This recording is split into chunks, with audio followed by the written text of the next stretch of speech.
quería referirme brevemente antes de abrir el juego a la mesa a lo que pasó anoche, que muchos creen que puede ser un parteagua en la campaña. Esperemos a ver qué es lo que realmente pasa. Pero mucha gente, incluso gente que votó a Milei en las PASO, que votó a Milei en la primera vuelta, vio ayer una faceta de Milei que, si bien se podía intuir, nunca se había visto con esa contundencia. Y ya no estamos hablando de diferencias políticas, ideológicas, ni siquiera éticas o morales. Estamos hablando de la capacidad de una persona para ejercer un cargo tan importante y de tanta responsabilidad como la presidencia de la nación. Me refiero, por si hay alguien que acaba de despertarse, que anoche no vio la tele, no prendió las redes. Javier Milei dio una entrevista en el canal A24 con el periodista Esteban Trebuch, el pelado, lo conocen algunos que quizás no lo... El pelado de Crónica, le por digo el yo. apellido. Un lugar, un canal y un programa y un entrevistador al que él conoce muy bien, al que fue muchísimas veces, donde se siente cómodo, digamos. No era un lugar particularmente estresante para él.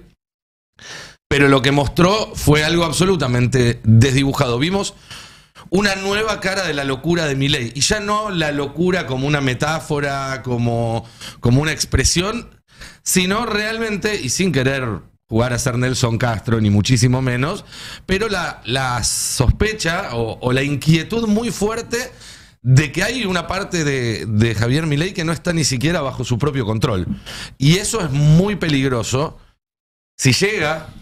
Obviamente, ahora vamos a repasar algunos fragmentos en los cuales a él se lo ve notoriamente desenfocado y nervioso por unos ruidos que hay en el estudio, y uno se pregunta... se escucha voces. No, pero... A ver, poné que hubo ruidos en el estudio, porque un estudio de televisión no es un quirófano, vos lo sabés muy bien. Sí, David. sí, inclusive a veces puteo.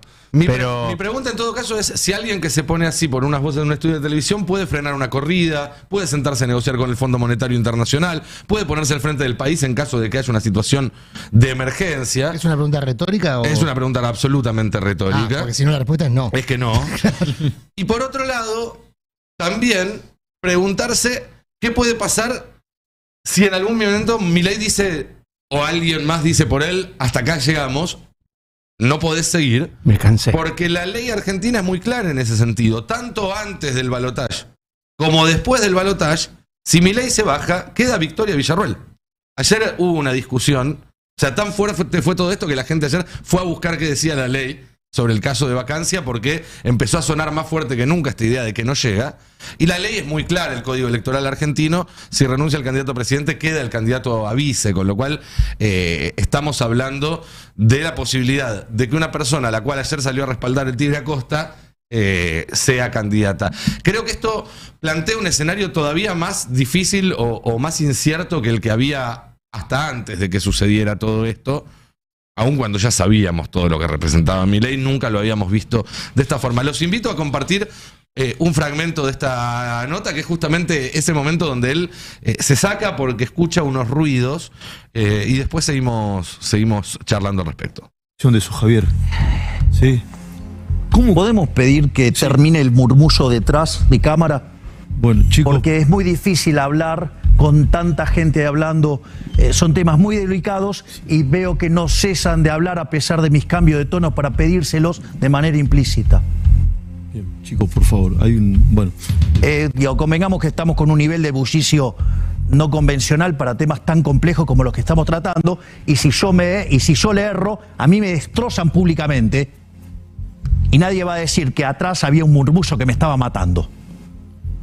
Bueno, después fuera de ahí te explico. No, yo entiendo lo que quieran, pero veo gente desde que inicié que habla demasiado. Digamos, y es muy difícil temas tan complejos como un murmullo en el oído. No son temas fáciles, y además va la vida de 47 millones en esto. ¿Lo querés explicar de nuevo? No, Diego, o sea, espero, Diego, que haya quedado bien explicado. A mí Yo creo que hice un buen esfuerzo a pesar del...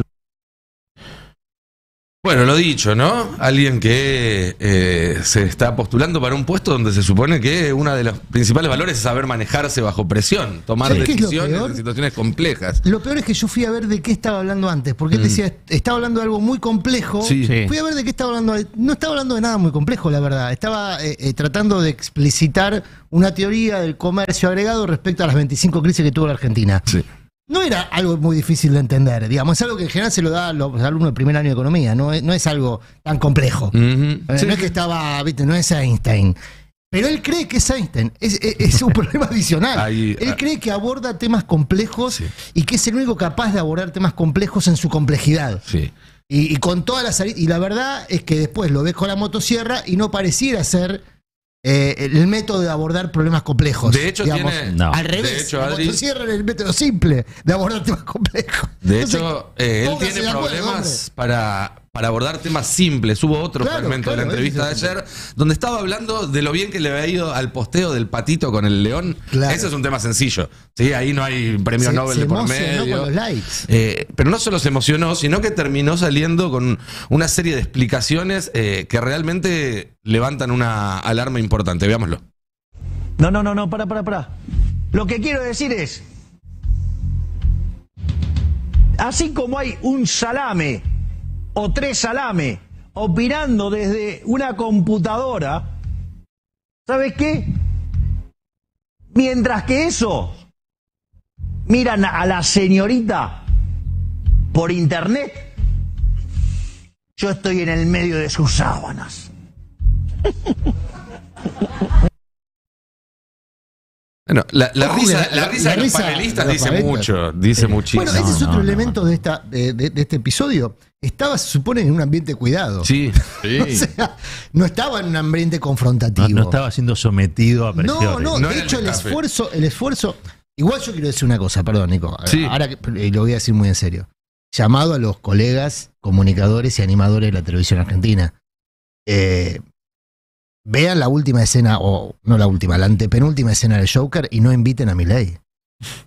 No inviten a Milei. Qué Pero lo fuerte. digo en serio, ¿eh? No sé si recuerdan, el Joker es la película donde hay un personaje de característica de inestabilidad emocional y psicológica Ujú.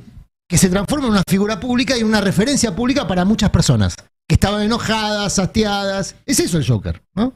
Es un tipo inestable que se transforma en una referencia pública porque las personas estaban enojadas con el sistema y con los representantes del sistema. Y como es un tipo que medía mucho, Robert De Niro, que es un animador muy popular, digamos, de un programa tipo Late Night, o sea, un programa de entrevistas, lo llama. No quiero spoilear, digamos, pero no termina bien la entrevista para Robert De Niro. No, está claro.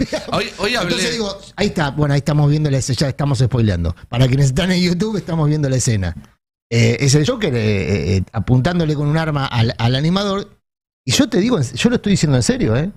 A Daddy, que es animador de televisión, no lo invites a Milei. Hoy hablé Porque esta escena puede darse, ¿eh? con una persona Es muy un tipo que importante. quiere tener armas, libre portación de armas. Hoy hablé con una persona muy importante de un canal al cual Milei fue muchísimo y donde hizo buena parte de su carrera política y me dijo, no está bien del marote. Nunca estuvo bien. Yo siempre cuento acá, la primera pieza viral de Milei lamentablemente me involucra. Pasó hace 6 años, 7 años. En esta misma incubadora de Milei, porque América fue la incubadora de Milei. Sí, claro. Y cuando lo estaban incubando, a mí me sorprendió en un set de televisión, yo estaba como columnista, y no entendía por qué se le daba aire a un energúmeno de esas características. Porque no es que es energúmeno de ahora. Digamos, ya era de antes. Energúmeno en el sentido literal del término, no estoy siendo descriptivo, no agresivo. O sea que es muy llamativo también que sea la misma incubadora. Eso da para muchas suspicacias políticas también, ¿no? Que sea justamente América, el lugar que lo incubó, el que ahora, básicamente, yo creo que ayer Lo adoptó, sí, lo adoptó Mauricio Macri. lo enterró. Sí. Claro, lo Claro, adoptó Macri. pero lo que pasa es que lo que antes era un personaje excéntrico que podía causar alguna gracia y llamaba la atención y generaba rating, ahora pues una de las dos personas que va a ser presidente de la Yo nación. creo que a ¿no? partir de ayer me da la sensación que Todos tenemos un profesional de la salud mental, más cerca o más lejos, ¿no? De lo que estamos acá. Digo, es una sociedad bastante psicoanalizada esta. Y tengo muchos mensajes de gente muy preocupada. que son profesionales. Yo no quiero hacer la gran Nelson, porque si me No, pareció- claro, hay que ser muy prudentes. Claro. Pero hay cosas que saltan a la vista. No, ¿cuál es el límite de lo personal y cuál es el límite de lo institucional y político en este caso? ¿No? Yo me fui muy preocupado, un poco por vergüenza, otro poco por miedo. Porque ojalá, si necesita atención, que la tenga, pero me preocupa que después aparezca Victoria Villarroel atrás de él, ¿no? Que asome Victoria Villarroel Claro, que como... esto sea el principio del final de su candidatura y eventualmente el reemplazo es peor. Porque a diferencia de Milei, el reemplazo sí representa un proyecto de poder. Es algo que ya hemos Total, comentado total. acá. Milei no tiene un proyecto de poder. En tal caso fue el mascarón de prueba un proyecto de poder. Pero no es, él no tiene un proyecto de poder. Como si lo tiene Massa, como si lo tienen los políticos profesionales que aspiran a la presidencia. Sí, Ahora Villarruel sí tiene un proyecto de poder, ¿eh? está claro. Individual y colectivo, es decir, representa y ella tiene un proyecto de poder. Daddy, vos como... Yo no creo que con hay la que ser experiencia de tener del, show- del mundo del show, digamos, porque ahí también hay una línea muy fina entre show y política, que cuando funciona bien puede ser hasta positiva, pero cuando funciona mal es muy alarmante. Yo creo que hay que ser prudente con un peatón en este tipo de situaciones, que la salud mental está en juego. Pero con un tipo que va a dirigirlo o que podría llegar a dirigir los destinos del país, yo creo que no hay que ser prudente, que hay que poner todas las alarmas posibles, decirlas, llamar al 911, tocar pito y ponerse a la altura, digamos, algo le tiene que hacer.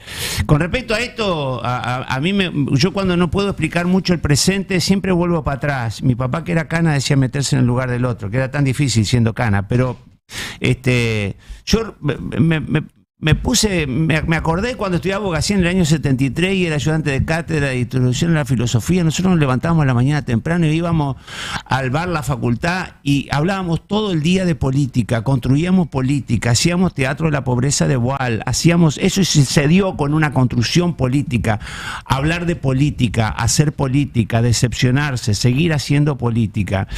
Con esta pasteurización que tuvo el Nuevo Mundo a través de la globalización, hizo que el pádel, jugando al pádel cualquiera juega al tenis, el fútbol 5 cualquiera juega al fútbol, puede ser la mole mole y ganar el bailando, y Menem hizo que cualquiera participe en política, siendo un hombre de bien y qué sé yo. Entonces aparece una serie de artistas que le llamaron outsider, que no sé lo que significa, en participación en política. Yo creo que hay que volver a hablar de política. Yo creo que hay que volver a hablar de política. No se habla de política. Uno se construye intelectualmente con los zócalos de canales de cable y con eslogan. La política no es el TikTok. La política es otra cosa. Hay que leer las 2.500 páginas del Capital de Marx, que yo no la leí, pero hay que estudiar, hay que hablar, hay que leer, hay que informarse, hay que estar atento. Y ayer la Chipi en Duro de Domar hablaba y me hizo pensar una cosa, porque dijo, pobres pibes, los pibes de 18 años, que como nosotros en el año 73, votaron a este tipo. Pobre, ¿no? Porque bajo una construcción no política, pobre tipo, pobre pibe, que creyeron, que Es el desafío del próximo que se gobierno. apasionan, y que se decepcionan. Y que esa decepción, ¿dónde va? ¿Me entendés? Digo, viste, yo me acuerdo cuando alguien quería hacer teatro en Santa Fe y se metía al grupo de teatro independiente y tenía experiencias nefastas, que después lo hacían terminar trabajando en un taller mecánico.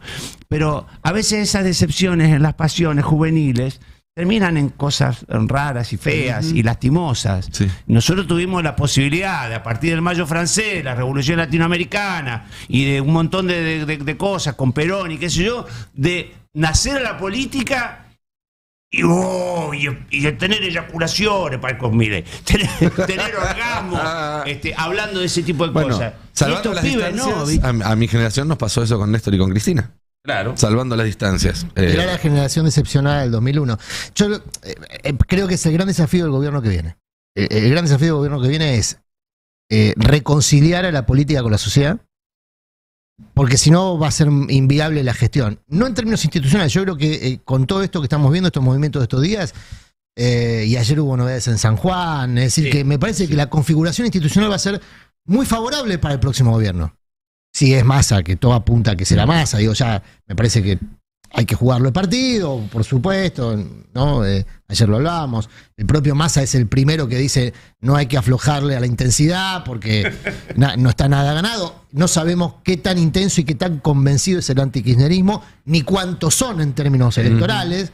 Entonces, y evidentemente la campaña va a ir por ese lado. Esta mañana habló Macri y Macri trató de ordenarle la campaña a Milei, llevarla por ese lado. El tema es que no podés esconder al candidato. Entonces el riesgo que plantea Nico, si es que no se puede esconder al candidato, si el candidato es impresentable, es correr al candidato, sacarlo de escena y dejar a Villarruel como candidata.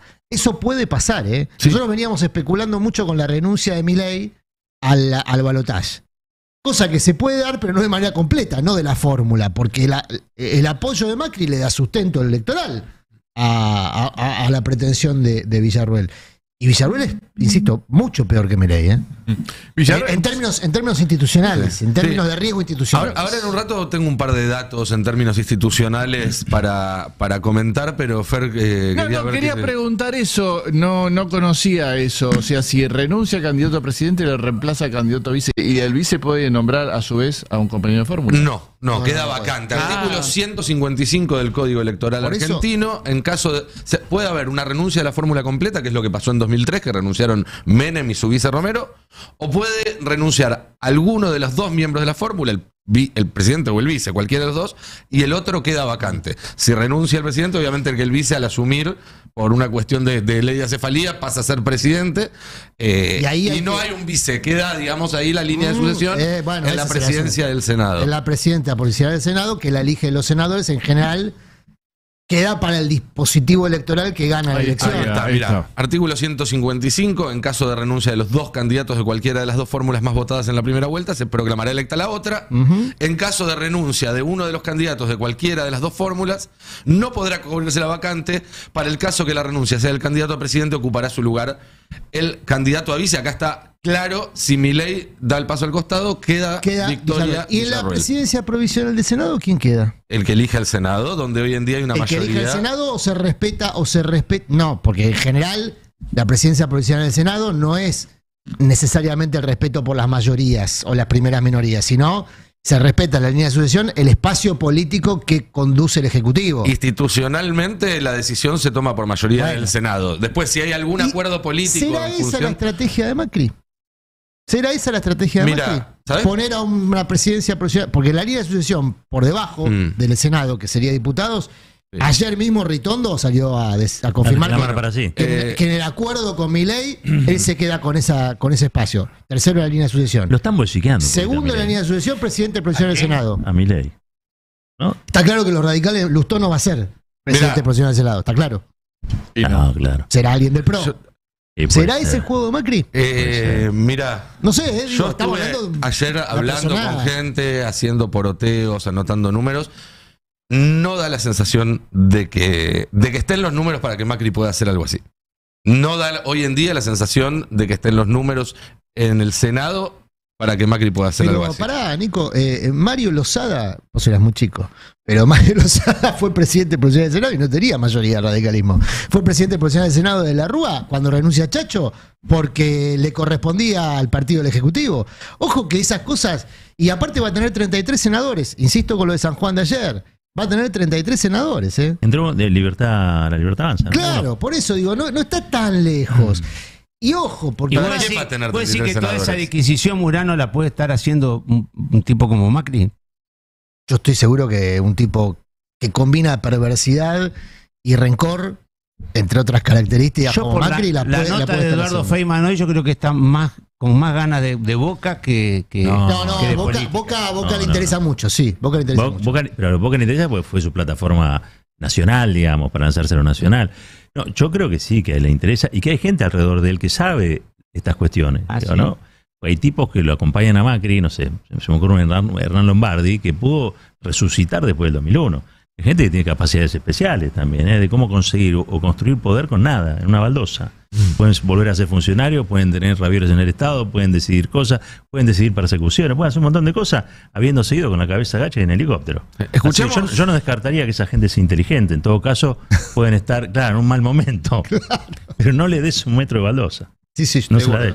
Es un poco lo que decía Macri hace un rato, que un poco salió también a tirarse encima de la granada, ¿no? A que se hable más de él que de lo que dijo Milei la noche anterior. Y lo primero que le preguntaron es si se rompió Juntos por el Cambio, que es una pregunta clave para hacer el poroteo y los cálculos que mencionaba recién Adrián, y que ahora vamos a expandirnos un poco más sobre ese tema. Se rompió Juntos por el Cambio. Dicen que usted se fue, que usted dinamitó Juntos por el Cambio. No al menos el que fundé yo. ¿Y cuál es el que fundó usted y cuál es el que está ahora? No, es el mismo, con sus problemas, con sus conflictos internos que hemos sabido llevar en función de cuidar la República. Sigue estando ahí, y que bueno, está frente a una nueva disyuntiva. Bueno, dice Macri que no se rompió Juntos por el Cambio. No creo que sea lo mismo que opinen muchos. No. Que no quieren, que no se consideran ya el día de hoy en el mismo espacio político de Macri, pero sí parte de Juntos por el Cambio. Y además está decir que si hay dos sectores que se disputan la representación de una misma marca, esa marca está rota o ese espacio está roto.